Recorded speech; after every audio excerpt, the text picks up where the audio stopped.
Now a tricky part for a novice like me.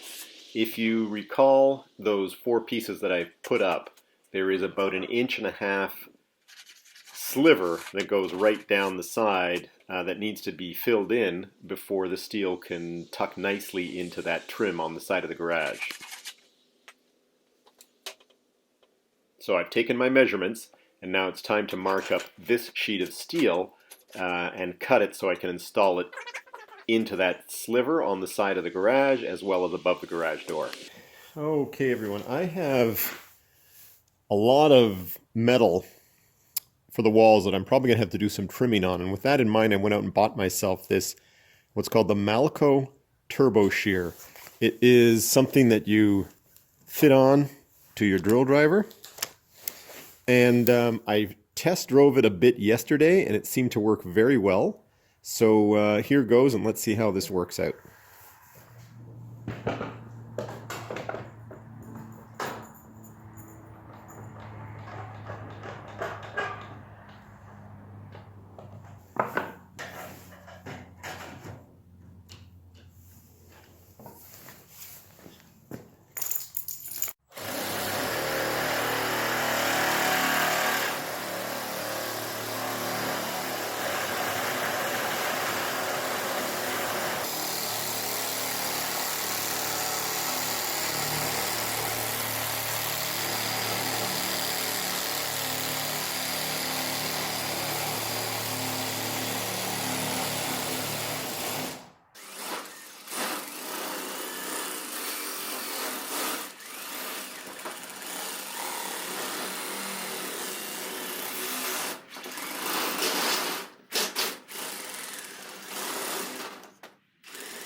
Before installing that sheet of metal I just trimmed with the turbo shear, I need to get a drip cap in place above the door.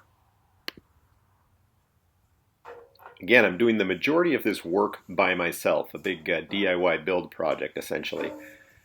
And what I've installed, I don't know if you noticed it as I was heading up the ladder there, about 3/4 of the way down on the top plate to the garage door, I've installed a little wooden bracket that allows me to lean this cap or rest the cap on while I secure it at this end where I've got my ladder sitting at this point. It, again, essentially gives me an extra set of hands as I'm doing my work. As I install this drip cap above the garage door, you can see that it's important that it runs underneath the building wrap and sits above or on top of that trim edge that runs vertically along the side of the garage door. In addition to this drip cap, I will be installing again another piece of trim that will receive the bottom end of the metal sheets that are going to be on the wall above the garage door.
With the sheet in place, I tack it in with one screw and then head down to fix the strip, the long 1.5-inch strip, and get it lined up and tucked underneath the adjoining piece of steel.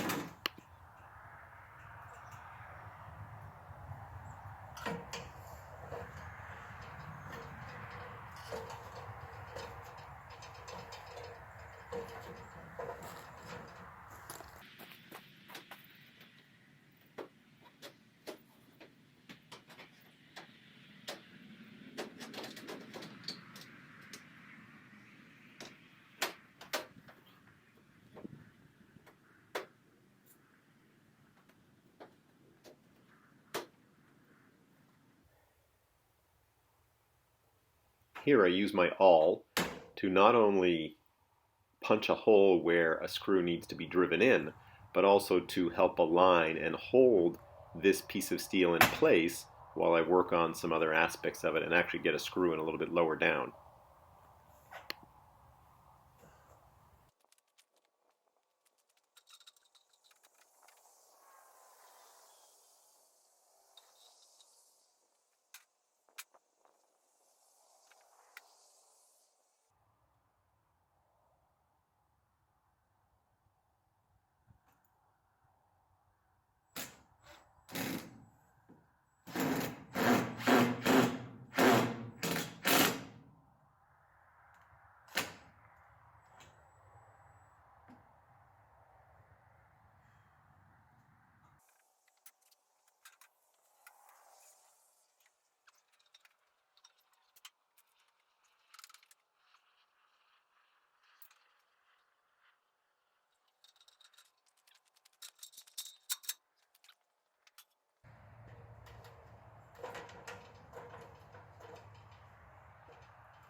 Here I have a piece of trim in my hand. That gets installed right on top of that drip cap and receives that sheet, holds it in place, and actually adds as almost a second layer or a first layer concerning runoff. Anything that spills out of that hits the drip cap, and also if it goes to the edges, it hits the drip cap and then goes down the outside of the steel wall.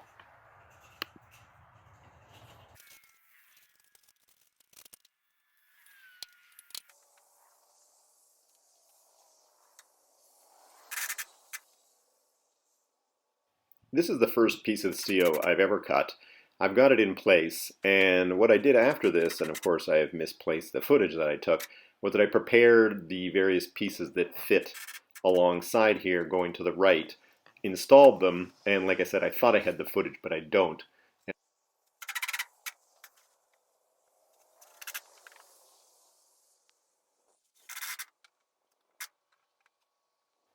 It's not professional quality installation, but it's also not too bad. I'm pleased with it, and I think that should I sell this building anywhere from 5 to 10 years from now, I don't think the quality of installation is going to be an issue. It is a pole barn building. It's done to a good standard, and I'm pleased with it, like I said. Now, what I'm doing here is a couple days later. I'm moving forward with beginning to prepare the sheets coming down the other side of the garage door now.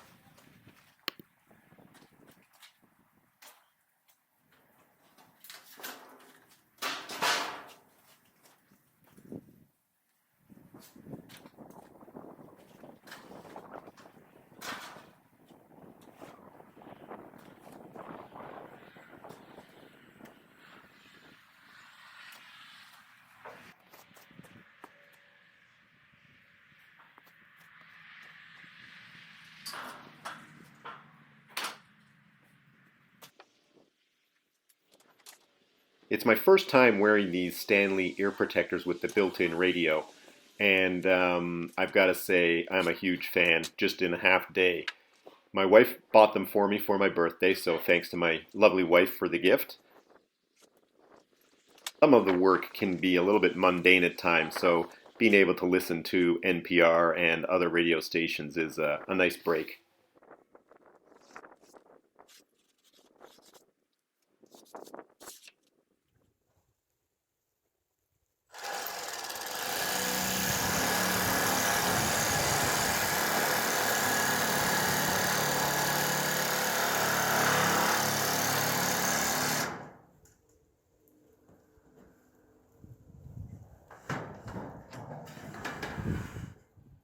Here I am using this Malco Turbo Shear attachment for my drill driver. And again, I continue to be impressed by it, but must say that I haven't quite figured out or created a very good workstation for working on the steel.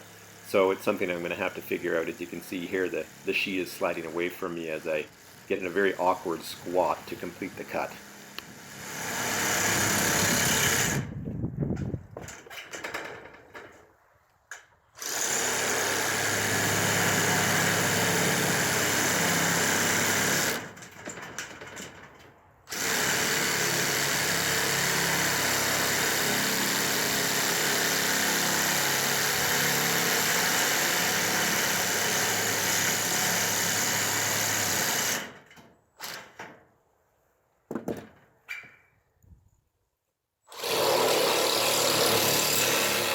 The only challenge I have using this shear attachment is that it is more difficult cutting across these ribs, whereas I've seen the pros on RR buildings. Kyle and his team, they have obviously better dedicated tools for this kind of work, and they just roll right over the ribs quite easily given the quality of the tools that they're using. So if you do go and buy one of these shear attachments for cutting metal, be aware that there are some limitations.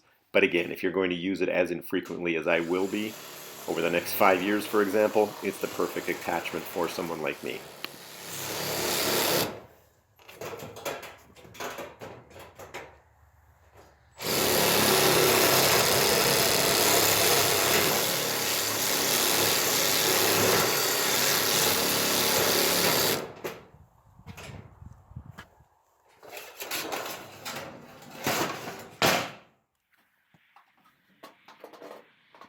I'm cutting an 1 3/4 inch little channel into the corner here where the panel meets the drip edge, or the drip cap, sorry, at the top of the door, and that overhangs the side of the door by 1 3/4 inches, and this overhang ensures that the water is directed around and drips outside the edge of the garage door opening.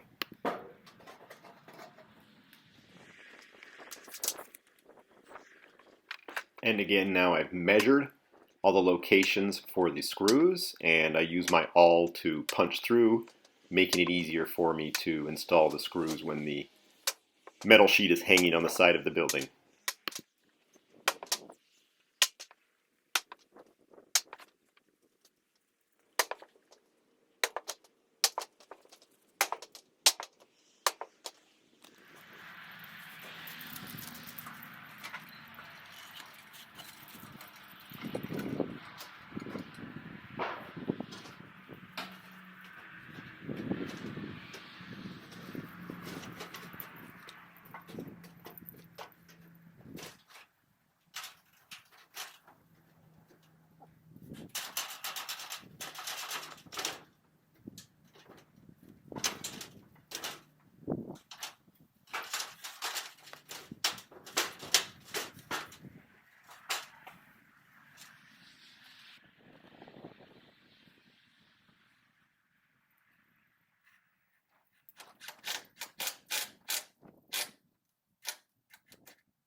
Many of you have likely noticed that I've installed the main garage door, the man door just to the right, as well as the building wrap on that long side of the building you can see through the doorways.